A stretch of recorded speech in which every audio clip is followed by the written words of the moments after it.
Comment savoir si je suis dans la volonté de Dieu?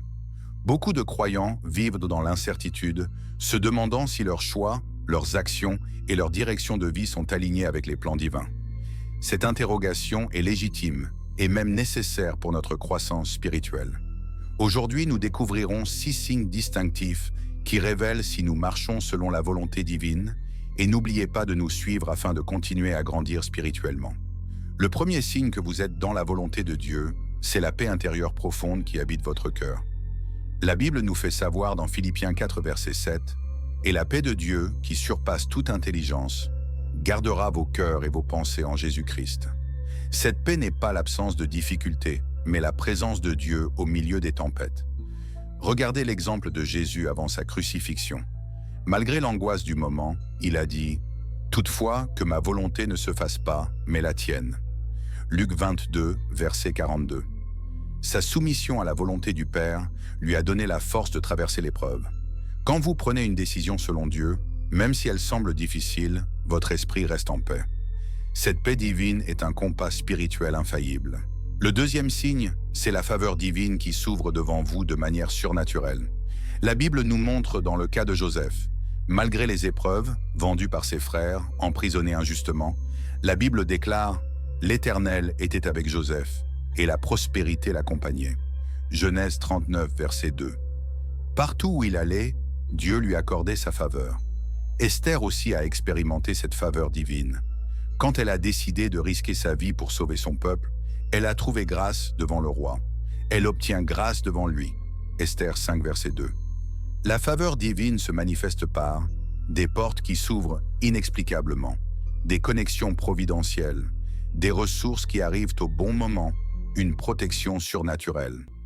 Attention, ne vous y trompez pas. La faveur divine ne signifie pas une vie sans défi, mais plutôt que Dieu fait concourir toutes choses pour votre bien. Romains 8, 28. Le troisième signe, c'est une foi grandissante et inébranlable en Dieu, même dans l'incertitude. Abraham illustre parfaitement cette réalité. Quand Dieu lui a demandé de quitter son pays pour une destination inconnue, il partit sans savoir où il allait. Sa foi n'était pas basée sur sa compréhension, mais sur sa confiance en Dieu. Dieu et Dieu n'oublie pas qu'à, écrit-le quelque part s'il le faut. Même lorsque David, face au géant Goliath, il a déclaré ceci. « Tu marches contre moi avec l'épée, la lance et le javelot, et moi, je marche contre moi, toi, au nom de l'Éternel des armées. » 1 Samuel 17, 45. Sa foi était son arme la plus puissante.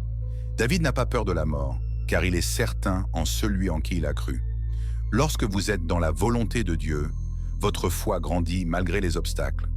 Vous comptez sur Dieu plus que sur vos propres forces. Vous voyez les défis comme des opportunités de voir Dieu agir. Et surtout, votre confiance en sa parole se renforce. Or, sans la foi, il est impossible de lui être agréable.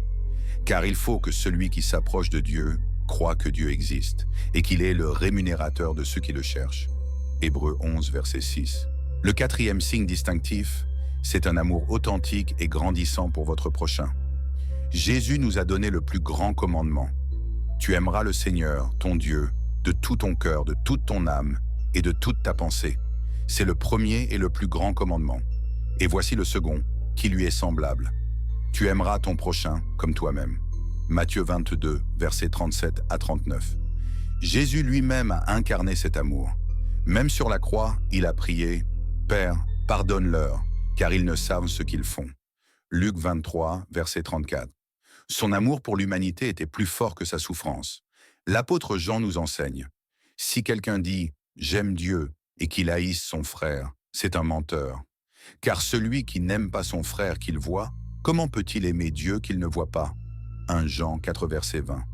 C'est pourquoi, frères, nous devons développer notre amour fraternel en commençant par le soutien collectif, comme tu viens de t'abonner à la chaîne. Cet amour se manifeste par la compassion pour les souffrants, le pardon envers ceux qui vous ont blessés, le service désintéressé, la patience avec les défauts des autres, le désir de voir les autres prospérer spirituellement.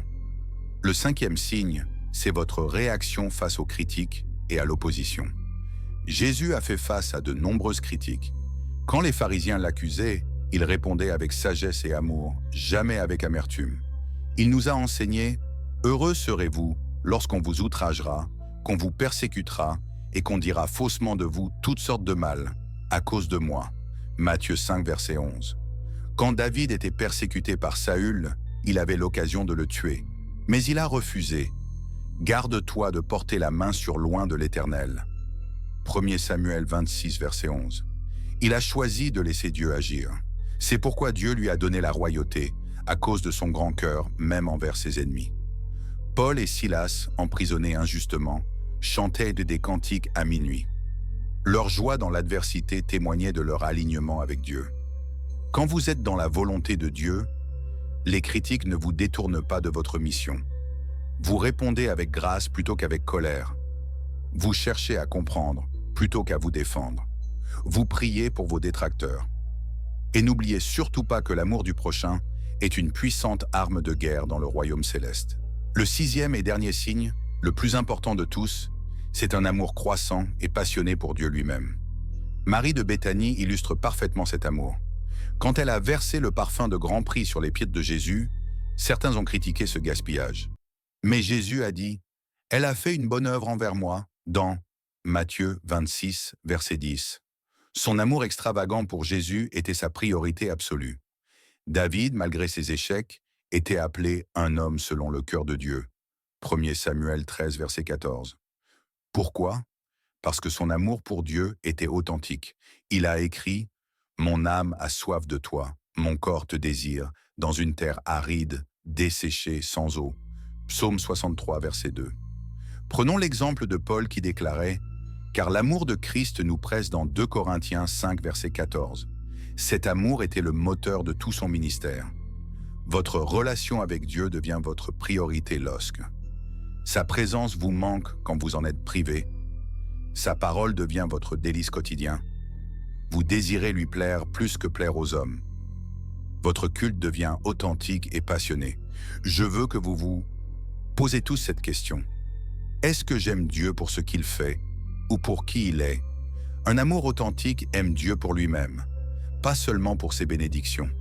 Alors pour savoir si vous êtes seulement dans la volonté de Dieu, vous devez avoir ces 6 signes dans votre vie qui sont 1.